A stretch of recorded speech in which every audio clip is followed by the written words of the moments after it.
Hello and welcome to That's the Way It Was, a program that looks back at the history of rugby league.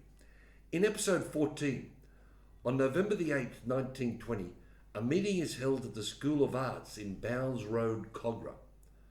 A large group of people will be attending to form a new rugby league team. But no one who attended the meeting that night at the School of Arts could have imagined in their wildest dreams that the club they would form that night, the St.George District Rugby League Football Club, would go on to become one of the greatest clubs in the history of rugby league. To discuss this amazing story, we're going to speak to Lachlan McLean, who's the founder of the Return to Kogarah Group, a former councillor on Kogarah Council, and a lifelong St. George supporter. So Lachlan, welcome to That's the Way It Was. Thanks, Robert, and thanks very much for having me on your program. Lachlan, as I said, there was a large number of people at that meeting back in 1920, but who were the more significant people who attended that night? Yeah, it was certainly a very crowded School of Arts that night, but the most significant people were Horry Miller, who was the General Secretary of the New South Wales Rugby League. There were representatives from different clubs such as Johnny Quinlan from East, George Ball from South, Jack Chaseling from Newtown, and significantly a couple of Western Suburbs representatives. There was Arthur Yeager and E. McFadden. Yes, because at this stage, St. George was part of the Western Suburbs Junior Rugby League, wasn't it? Yes, it was classified as Western Suburbs Rugby League territory, not so much the geography, but it was part of their territory early on. I think in the very early stages it was under Newtown, but in 1910 it was then classified as part of the Western Suburbs Rugby League area. And the club's entry into the New South Wales Rugby League, it was, well, sort of a trial entry, wasn't it? They were sort of on probation to see how they would perform. Yeah, they certainly had to justify themselves to retain a place. Of course, going right back to 1908, St. George did look at entering a team, and there was a meeting down at the Rockdale Town Hall, but a bit of history there on the way. But certainly when they were admitted eventually, they were there on probation, and certainly they, I think, justified their place in the competition and then some. All right, so the club's first match is against Glebe at the Sydney Sports Ground, which they lose that match by 4 points to 3. And well, it wasn't a great season. The first season, 1921, they had just 2 wins against Newtown and Sydney University and finished 7th in the 9-team competition that it was. It was a shortened season in 1921 because of a kangaroo took place that year. 1922 wasn't much better, where they were wooden spooners. The club were wooden spooners on 3 occasions, 3 times, 1922, 1926 and 1938 they finished last. But after winning the wooden spoon in 1926, there's a great improvement in 1927 because they make the final, and it's here in the 1927 grand final they a very long rivalry commences with the South Sydney club. They lose the final to Souths by 20 points to 11, but this is a rivalry that continues to grow down the years. Now in 1928, St. George are the minor premiers for the first time. So this was the club's first big achievement. Unfortunately, they were again beaten by Souths in the major semi-final. And in 1928, there is another famous incident, or perhaps we should say infamous incident. This takes place at Earl Park. Now, at this stage, Earl Park is the St. George home ground, isn't it? Yes, Earl Park became our home ground in 1925 because in the early days, St. George was playing some matches at Hurstville Oval, but there were some issues with the council because they didn't want to enclose the ground, and it was hurting St. George financially. So St. George went to Arncliffe, Earl Park, in 1925, and probably a couple of things ensure that Earl Park's not forgotten today. The incident you're talking about, and also the record victory over Canterbury in 1935, which was 91-6. But the the All Park riot, just legendary in Rugby League, and one of those things that will be remembered always. What happened? What ignited this incident? Because it became quite, well, it sounds like quite a dangerous incident took place. Yeah, it was a very spiteful match. Thankfully, St. George beat Balmain 21 to 3, but the referee, a gentleman called Brannigan, he lost control of the match in the second half by all reports, and he actually sent off a St. George forward who was Harry Flower, but didn't take any decisive action against the thuggery of the Balmain players. So George Carstairs, an early St. George legend, he was booted in the face while playing the ball, and the person who did that, Tony Russell, the Balmain forward, he was only cautioned, and that really upset the parochial Earl Park crowd.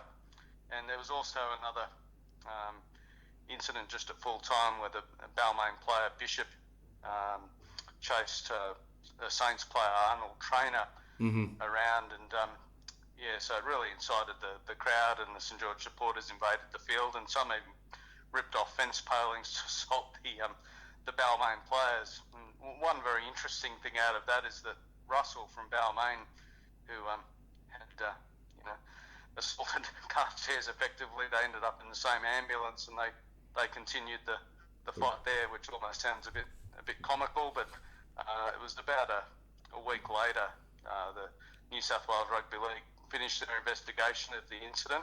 Yep. And they blamed the crowd instead of the players. It sounds like they should have blamed the referee, but it was a wonderful ground for St. George Earl Park in the early days. Yes. And, one of those places that was a shame that they ended up leaving. Yes, because there was a possibility that they could have bought the ground down the track, wasn't there? Yeah, there certainly was. So the ground, it was granted to St. George by a gentleman by the name of Lancelot Earl, who was a very famous gentleman in the St. George district. Unfortunately, he passed away in 1938, and St. George's last season was in 1939. But I think when he passed away, the ground was put up for sale by the estate, and it was actually offered to St. George and then the New South Wales Rugby League. Uh-huh. And unfortunately, Piers at that time neither was in a position to buy it, and so unfortunately, St. George had to leave, and the ground ultimately was sold to Cook's Caramels and became a factory. But I think Lancelot Earl, the gentleman that owned that property, he probably long forgotten by many sections of the supporter base. Mm-hmm. But he was just legendary in the St. George district, and probably doesn't get the credit he deserves today. He was an alderman on Rockdale Council. He'd been on a couple of councils before that, and was just really involved in the St. George community. He was vice president of the Arncliffe Scots Football Club.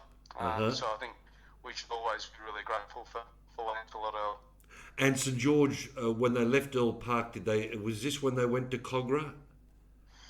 Well, Kogarah Jubilee, that had been built in 1935 as part of Kogarah's Jubilee celebrations, the 50-year celebrations marking the 50-year anniversary of Kogarah becoming a municipality. Go there straight away. They actually went back to Hurstville Oval. Okay. And so the 1940 season, they went back to Hurstville.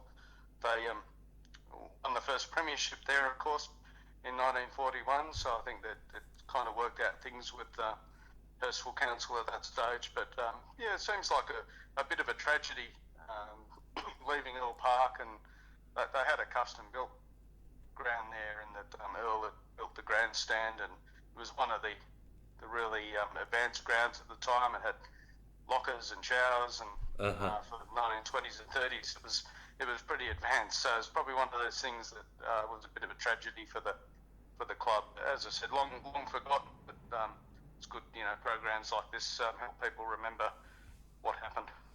Okay, so there were a couple more grand final appearances. In 1930, they were beaten by a very good Western Suburb side.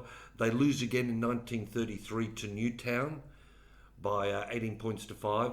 In 1935, St. George create a record and it's a record which I still believe stands today, the biggest winning margin in the history of Australian First Class Rugby League. You mentioned that earlier when they defeated Canterbury by 91 points to 6. That's right, with 3-point tries. Yeah, Canterbury are only new to the competition at this stage. In fact, they were admitted in 1935. In 1938, St. George win their first title. They win the 1938 Reserve Grade Premiership when they defeat Balmain by 9 points to 4. But Lachlan, it's 1941, as you mentioned earlier there.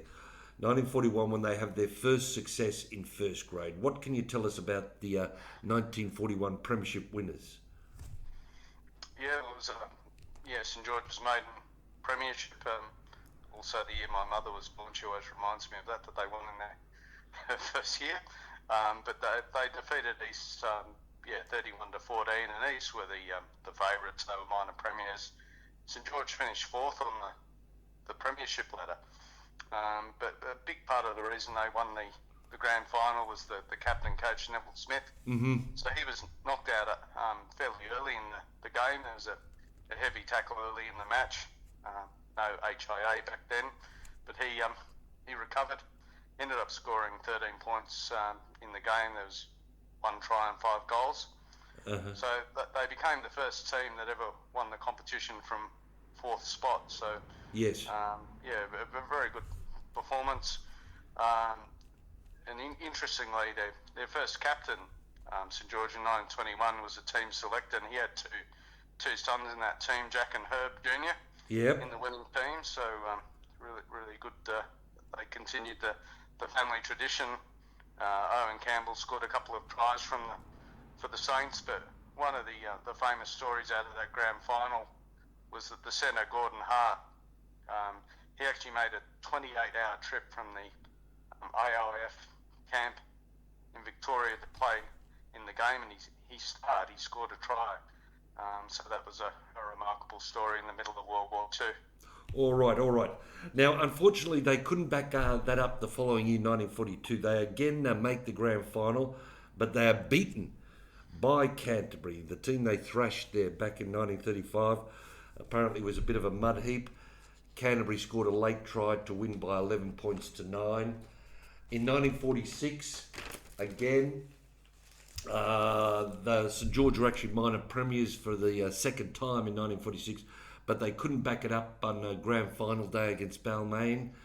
A very controversial match where referee George Bishop made a number of controversial decisions there. St. George actually scored 4 tries to 3 in the match, but fullback Ray Linwell, who would go on to become a very good Test cricketer for Australia, but Ray couldn't kick a goal on grand final day. His brother Jack scored 2 tries in the match, and actually Jack Linwell was a prolific try scorer for St. George during this period. He was the competition's top try scorer on 3 times in the 40s. Also interesting to note that in the second row for Balmain that day was a young fellow from Queensland called Harry Barth, but we'll have more to say about him a bit later on. As I said, a very controversial match. The match actually ended in an all-in brawl. But Balmain defeats St. George in the 1946 grand final by 13 points to 12. Now, Lachlan, 1949, this proves to be another very special year for St. George Club. What happened in 1949? Yeah, well, 1949 was our second premiership. St. George defeated Souths 19 to 12. There was a huge crowd at that grand final. There was over 56,000 supporters, and St. George ended up scoring 5 tries to South Sydney's 2. And St. George forward won the day, but also the masterly performance of the St. George captain and 5'8" Johnny Hawke. The wingers had a bit of a field day. Noel Pitting and Ron Roberts, they both scored 2 tries. Mm-hmm. And very significantly, St. George had a hooker, Frank Facer, and he had a bit of an incident in the game and was considered very lucky to stay on the field after he felled South's Bernie Purcell in the first half. So pretty dominant display by St. George, and wonderful to get a second premiership. Yeah, so Frank O'Rourke in the Sydney Morning Herald said of Hawke, he said, quote, Hawke was outstanding in leadership and ability to get his team working smoothly and execute class moves that produced brilliant tries. His generalship was in the main responsible for St. George's win. So that's very high praise there. Okay, so Lachlan, this is St. George's second premiership. But in 1952, there's another major development in the club's history, and this occurs when the St. George Leagues Club is opened in 1952. Well, what can you tell us about this? Yeah, that was certainly a big moment in St. George's history, and continues to have a big impact today. So I think it was actually 1953 that the St. George Leagues Club opened. So it was, the original site was on the corner of the Prince's Highway and Rocky Point Road in Kogarah. Mm-hmm. The land cost the club £17,000, and then they built that club there for about £31,000. But fairly small club. Had a couple of poker machines apparently eventually, but one of the restrictions, they weren't allowed to buy beer direct from the brewery, so they had to actually go to the pubs in Kogarah to get their beer. But they ended up moving from that site. Yep. And that original building ended up becoming St. Joseph's Girls High School, later Bethany College. Right. In more modern times, and now it's a retirement aged care community at St. Patrick's Green. But the issues around that original site, like it lacked potential for expansion. There were also flooding issues, and there was no parking. So St. George Leagues Club ended up moving down the road to a site that was called Prince Edward Park at the time. There's Prince Edward Street in Kogarah, but that site was actually owned by the St. George Soccer Club. But eventually St. George got the numbers, and over the site, construction commenced. Right. And, the club opened in 1963, and it cost £800,000 at the time, which was a lot of money. It was affectionately dubbed the Taj Mahal because of the expanses of white marble and just a very opulent place. But yeah, it just became a wonderful club, and I think it was the second such club in New South Wales. But in its heyday, it was quite it had a reputation for hosting sort of international acts, etc. The current St. George Leagues Club, there was all sorts of people appeared at the club. Yeah, it was quite remarkable. Some of the entertainers they had there. It was really became one of Sydney's top entertainment venues. Had big Saturday night stage shows, rivaling anything that happened in the city, and they had some wonderful entertainers.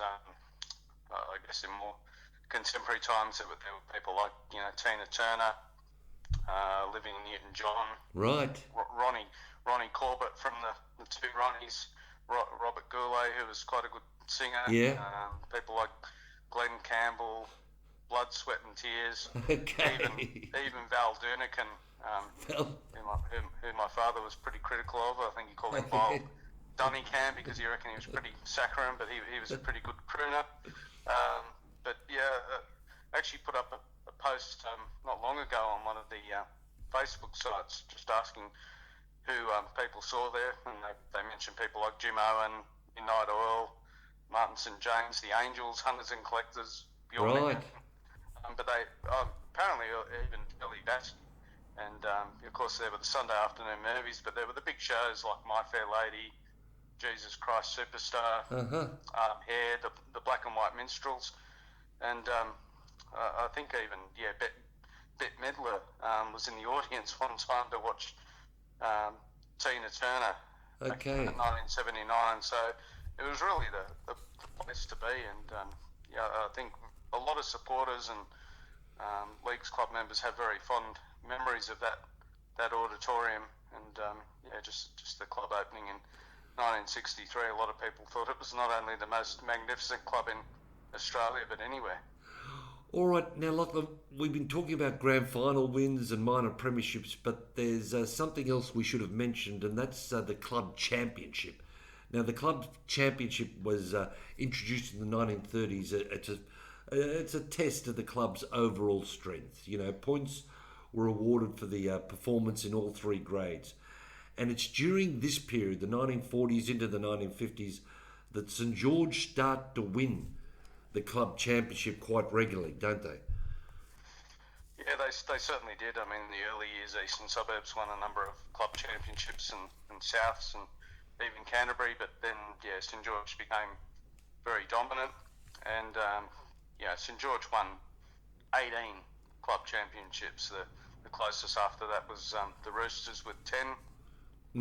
Parramatta did pretty well considering they only came in 1947 with 9 club championships. Souths won 9. But St. George, almost doubled the next club and doubled South Sydney and Parramatta. Balmain won about 5, and I think Manly won as many. But certainly, very dominant across all three grades. And the 1985 club championship was another one for St. George. It was sort of a testament, I suppose, to the junior rugby league we had that was going. Junior base. The St. George Juniors actually predated the senior club by about a decade, but they were a continual rich nursery of rugby league talent. That in the St. George Rugby League began in about 1911. 14 players. Still, a number of clubs exist today, but if you look through the St. George Junior League Hall of Fame, there's some very notable people there, including Norm Proven and Reg Gasnier, George Carstairs, in more modern times, even Chris Johns, who maybe don't want to think about too much, but Brad Mackay, even Mark Gasnier. So, St. George, a great 5 grand finals. I think it was Roy Masters remarked that 38 of the 55 players in that squad were from the St. George district, and it was George district was truly great from a sporting point of view. All right, now just talking about club championships, St. George win the club championship in 1955, but they don't win the grand final. In fact, quite strangely, they didn't win any of the 3 grades that year. In first grade, they were beaten by the old foe, South Sydney, in the preliminary final by 18-14. South Sydney go on to record a famous victory in that grand final against Newtown. But as I said earlier, winning the club championships it's sort of a sign that the club is becoming very strong. And Lachlan, this leads us to 1956, which is a very special period in the club's history. In fact, in the game's history. So, tell us about this period in the St. George history, which starts in 1956. Yeah, well, that 11 years, I mean, that's really a rugby league miracle. St. George developed a fanatical support base. It was a time of great players, great administrators, pride in the St. George district, which is so important, and pride in the Red V, and also some of those English experienced players in Carney and Bath coming into the club. It was really a magnet for the Stars. So it was probably those years following the second premiership in 1949 that paved the road to success. Of course, South Sydney, as you mentioned, were very dominant in those years up to 1956, and St. George were runners-up in 1953. But one of the really significant things that happened in that time, Facer was appointed secretary of the football club in 1956, and he really got the core of the St. George key playing group together, kept them there for many years.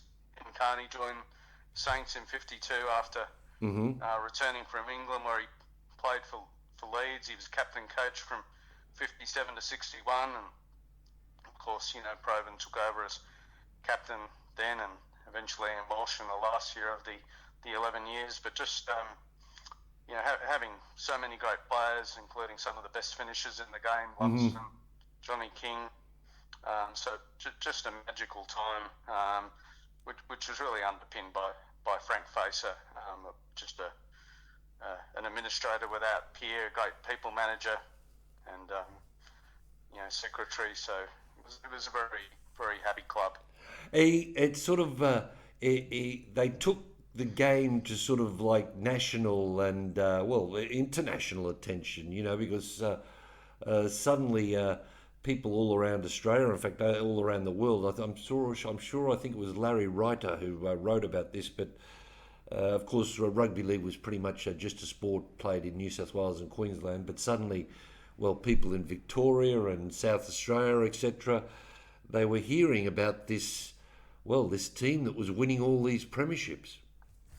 Yeah, it just became legendary, and certainly every rugby league player wanted to play for St George, whether they were a local junior like Reg Gasnier or someone like Kevin Ryan, who's a rugby league international. But it definitely helped with the propagation of the game. Well, there was a host of stars, as you mentioned there. There was a host of stars who played for St George during this period. But is there any one of those that you wanted to particularly highlight? Yeah, I think it's really hard to define it down to one. If I were to do that, when you talk about people like Gasnier and Raper and Langlands, the like, but probably one person who I'm sure he gets a lot of credit, but maybe not as much as some of the initial immortals. Norm Provan. Yes. He ended up playing a couple of World Cup games, but 256 first grade games for St George. He's someone who ended up playing in 10 Premiership victories from 1956 till he retired in 1965. He was actually a Sydney junior. And because he attended high school at Crow's Nest, but his family eventually relocated to the area, and back then, of course, the Shire was part of the St George. Yes. Part of the St George Junior for initially the Sutherland Moranora Juniors and a club called the Sutherland Gravediggers. Yes. Okay. But he was just a legend, and was happy to keep a bit of a distance from the team. The captain coach role was a fairly solitary role, and he was someone who later on became a bit of a teetotaler, but never was a big drinker, and people saw him as aloof, but he ended up being just a legend for the club. And his dad, to a lesser extent, they were big North Sydney fans, so they used to travel around Sydney watching the Bears, but and he also had an unsuccessful trial at the Roosters, but thankfully ended up with Saints. Right. He was awarded life membership of the club back in '63, and of course very famous now for the Gladiators photo with Arthur Summons, that 1963 grand final in the downpour when they were caked in mud from head to toe. Of course, Norm Provins will never be forgotten. I think belatedly he was made a Rugby League immortal in 2018 when they, NRL or whoever reevaluated those things, and Mal Meninga was also made one, and some pre-World War II greats, Dave Brown, Frank Burge, who played for Glebe and Saints, and of course the legendary Daly Messenger. So, he finally got the recognition he deserved. And St George, they didn't have it all their own way during this period, because there were, a couple of times during the 11-year reign where they got pushed. They went close to sort of like losing some of those grand finals. Yeah, I certainly don't think any games were that easy. In 1959, they beat Manly 20-0, and of course that was the year we were undefeated, and they whipped Western Suburbs 22-0. But there were a number of close games. 1956 was pretty tough. Balmain were a good team that year. Of course, the 1962 and 63 grand finals with West, they were very close. And 64 against Balmain. 1965, of course, that was probably the grand final that stands out amongst all of them, with the 78,056 supporters from memory, and all the people on the grandstand, so probably a lot more than the official crowd, but that was a close game. 1966, the last one, that was a bit one-sided, beating Balmain convincingly, but of course everyone wanted to beat St George. Yes.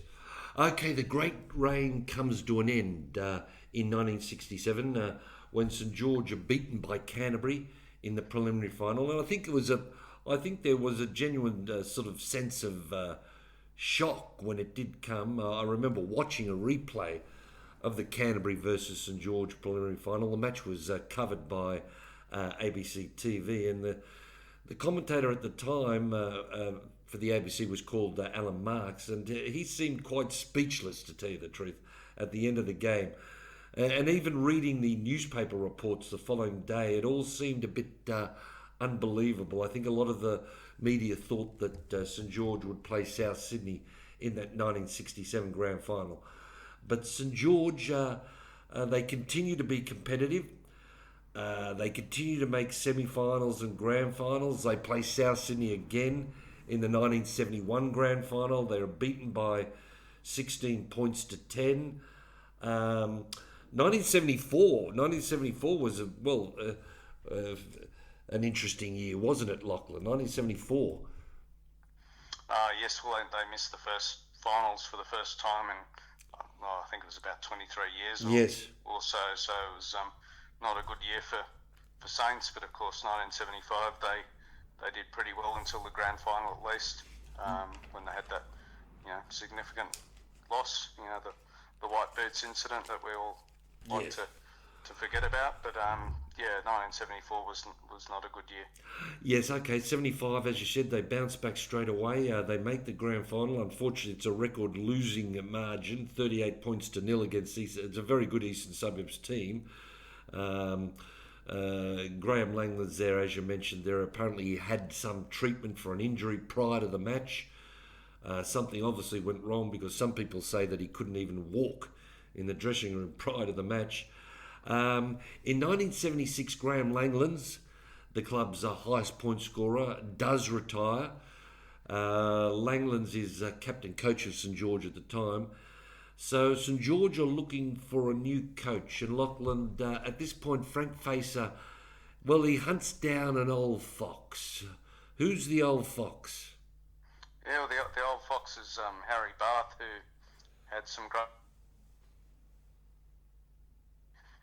played for St George in 1957. He was considered someone who was a bit of a controversial signing, because he was 33 years of age, but he was originally from South in Brisbane. He played for Balmain, went over to England and played for Barrow briefly before spending a number of years with Warrington. Yep. So he played his part in the 11 years. Really good St George player. Was actually sent off in the 1959 grand final for fighting with Rex Mossett. Yes. Sexy Rexy, who became a wonderful commentator. But yeah, he did come out of retirement, or coaching retirement, to coach Saints, and he of course had premiership success in 1977. There was the grand final against Parramatta, 9-all, and a week later St George won that replay 22-0, and then of course he got the second premiership with Saints in 1979. Yes, that was the yes. It was the first grand final that was replayed, that 1977 one against Parramatta. It was, and yeah, St George were very dominant a week later. Yes. Winning 22-0 and denying Parramatta their first premiership. So a great performance, and a couple of years later, beating Canterbury as well. They did again. This period there is dominated by. There's a number of big players during this period. There's Rod Reddy. There's Craig Young, Steve Morris. Everyone remembers Steve Morris. But is there another player? Is there someone that you wanted to highlight from this period of the club's history? Yeah, so many great players during that time. But maybe if it was down to one, Steve Edge, who was a St George junior. His junior club was the St George Rowing Club. Yep. So he'd been graded with Saints in 1972. Played in the...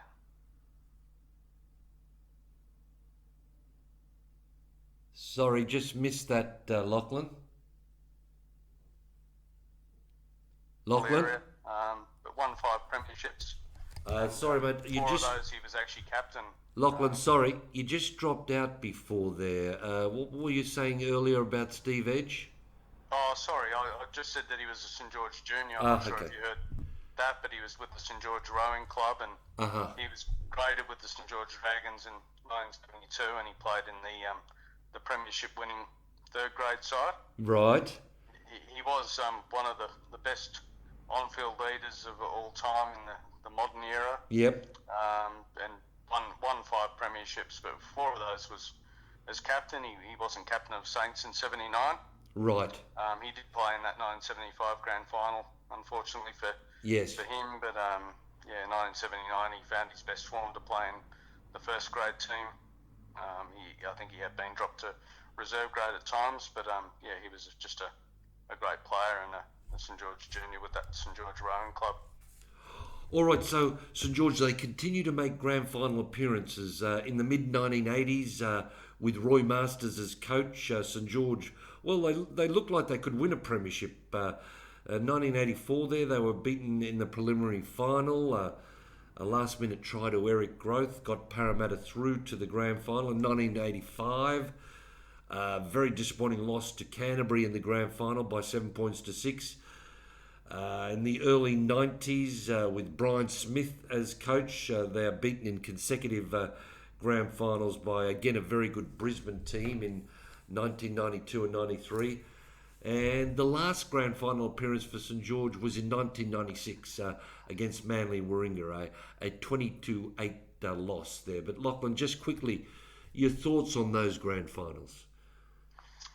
Yeah, well, I witnessed all of those. I was 10 in 1985, and I witnessed how dominant St. George were in 1985. They won the premiers in all 3 grades, the 23s and reserves, and they lost 7-6 to Canterbury. And I remember that I think Michael O'Connor was hit illegally fairly early on and missed a kick for goal, and Canterbury's first try, not the final pass, but there was a tackle leading up to that try for Canterbury that was off a forward pass, but Kevin Roberts let it go. He also played a significant role in that 1984 final, Kevin Roberts, but I won't focus too much on that. But I think Canterbury also took advantage of that rule where a bomb, if it was caught in goal by the defensive side, the defensive side, St. George, of course, had to do the line dropout. It was the last match played under those rules, and Canterbury exploited it brilliantly. But but it was a great day for the district, as I mentioned before. I think Roy Masters mentioned that about 38 of the 55 graded players were born and bred in the St. George district, but that was probably one that we really should have won, and very disappointing. Whereas fast forward to 1992, and we didn't make the finals any time between 1986 and 1991. I think it would be fair to say that we overachieved that year to reach the grand final. Initially, we lost to Illawarra in the first week of the finals, and then we had some really tough matches there. We defeated Newcastle 3-2. Yes. And defeated Illawarra 4-0 to make the grand final. So they were really doing matches, very tough matches. And even though we held the Broncos in the first half, of course, who had the unlimited salary cap. The Broncos ran away with that game in the second half, and unfortunately, we probably all remember that Steve Renouf try and Ricky Walford, who did so well to make sure that the conversion was from out wide. And going forward 1 year, 1993, maybe not quite as much as 1985, but it was probably another one that got away because we'd had that experience in 1992. We'd finished equal first on the Premiership table. Yes. Brisbane had finished 5th, and so every game they played, it was sudden death each week. We'd actually beaten Brisbane up in Brisbane before the semi-finals. In the finals, we'd smashed Canberra 31-10. Great performances by Mark Coyne and Phil Blake, and we did Canterbury 27-12 in the semi. And we had the week off, which can sometimes either be a blessing or a curse, but nothing seemed to go right in that match. Jason Stevens broke his thumb in the second tackle of the game, and he had bone protruding from the skin, so couldn't play anymore. Mark Coyne only played about 25 minutes from memory due to, I think it was a knee cartilage injury. Tony Smith started. Maybe he should have started with Blake, but they were tough ones to lose. Whereas 1996, I'd say that was just a magical season. Probably my favourite season as a St. George supporter, because it was so special with everything that was going on at that time. Rod Reddy had walked out on the club as coach to go to the Adelaide Rams after Brian Smith had resigned at the end of the 1995 season. Yep. Smith, of course, had been a wonderful coach, but at the beginning of that year, we were missing a host of players who were aligned with Super League. People like Nathan Brown, Jason Stevens, Yes. Anthony the Man Mundine, Chris Quinn, Noel Goldthorpe, and Yes. Gordon Tallis. Yes, there was another. Yes, right. There was a player, Gordon Tallis, who basically just stood down for the whole season. Yes, so they had lost a lot of players at the start of that season. Yes. Yeah, we did. Well, to get them all back, of course, and we had a magnificent run to the semi-finals. We defeated Canberra in what I like to call the mousetrap match. Yes. I mean, that was just probably one of the best games I've ever been to. We smashed the Roosters and then had a great win in the final against Norths with it was a legendary Mundine try. The grand final was disappointing. Of course, that will always be remembered for David Manson, wrong decision in relation to the Nathan Brown tackle on Matthew Ridge. He just let Ridge keep running, and Manly got a great advantage before half time. But Manly had been a very good club at that time. But it was disappointing to lose those grand finals. But certainly I think any Dragon supporter would take that these days, the way we're playing right now. Yes. Without any offence to the club. And then we get to 1998. So, what happens in 1998, Lachlan? Yeah, 1998. Probably that whole period leading up to that was one of the most stressful periods for rugby league supporters. I think back to 1995, backtracking a little bit, there'd been issues with the future identity of our football club. Of course, there was talk about St. George merging with. Thankfully, that was knocked on the head, and there was a group called Save Our Saints. Great work then, but 1998, I guess you have to see that in the context of the Super League war, which was a dispute over the control of professional rugby league. Yes. But between the ARL and Super League backed by Murdoch and the News Corporation, and they were competing with the ARL, who were supported from by Kerry Packer and Optus Vision. Yes. And there was a lot of time spent in court, and initially Super League wasn't able to start, but then we got the green light in 1997. But at the end of that year, there was a peace deal. Yep. And because there had been 22 teams playing in 1997 in the two competitions. And, yes. But then towards the end of 1997, the RL announced it was looking at a peace deal, and eventually it was decided that there'd be an NRL in 1998. So it was the National Rugby League. It was jointly the NRL and News Limited. But one of the controversial conditions of that merger was that there was an agreement to reduce the number of teams competing in the NRL to 14 by the end of 2000. And of course, there was a lot of pressure on clubs such as St. George to look at alternatives. And St. George had reportedly already gone down that path in 1995 with East. And but in 1998, it was the 23rd of September, St. George and Illawarra formed I guess what many people might see as a historic joint venture. It was the first. Yes, okay.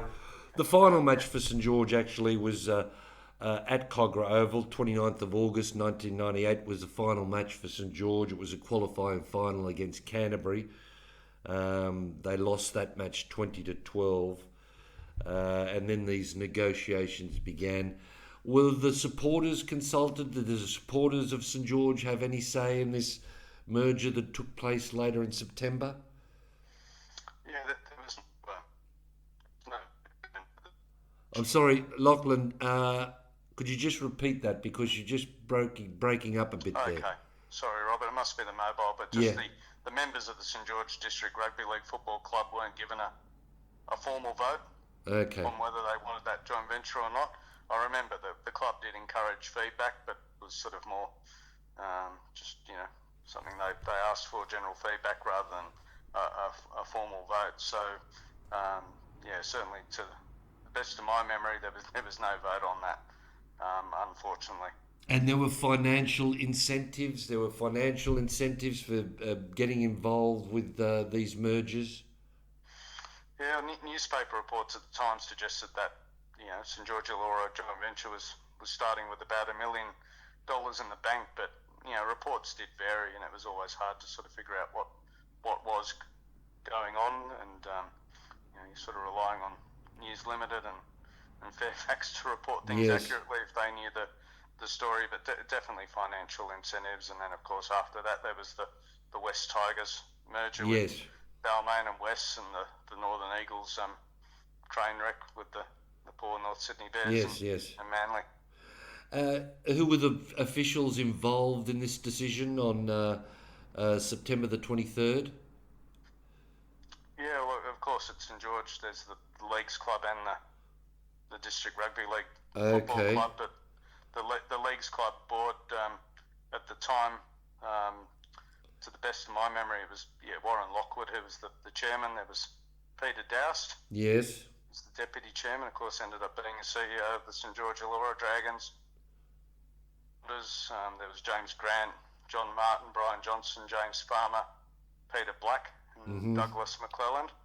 And the directors of the St. George District Rugby League Football Club, there was Douglas McClelland, who was the chair, Peter Doust, the deputy chair again, Peter Black, Jim Farmer, Jim Grant, and sort of was Brian Johnson.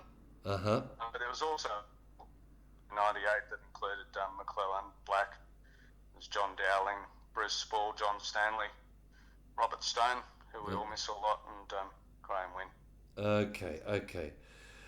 Just finally, what are your personal reflections? What are your personal reflections of the St. George Dragons? Yeah, my personal reflections. St. George, I mean, it was a club all about excellence. My mother grew up in Oatley West.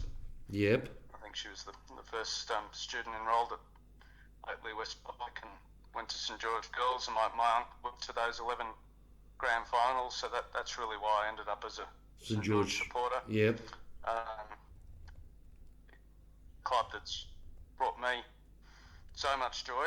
I'm so honoured to be a St. George fan, but there's also been a great deal of heartache along the way, and I've been personally involved in the campaign, of course, to return St. George to Kogarah, which something I found rewarding the result, but very stressful. But I think St. George, if you look back at the history of the club up to 1998, it was a club that was just focused on excellence, and it was just a club that we can always be proud of. Won more club championships than any other team.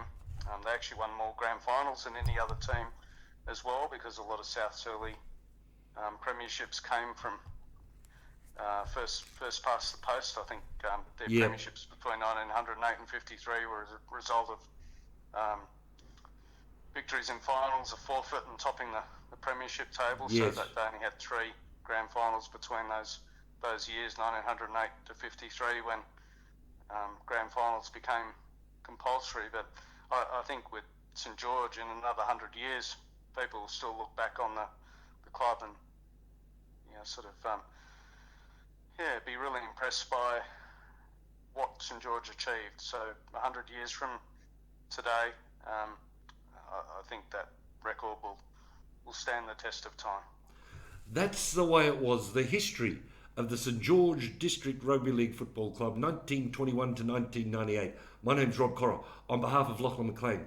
This program was recorded in the studios of Undercover Music. Your producer is Adriano Aldemar. Until next time, May the Force be with you.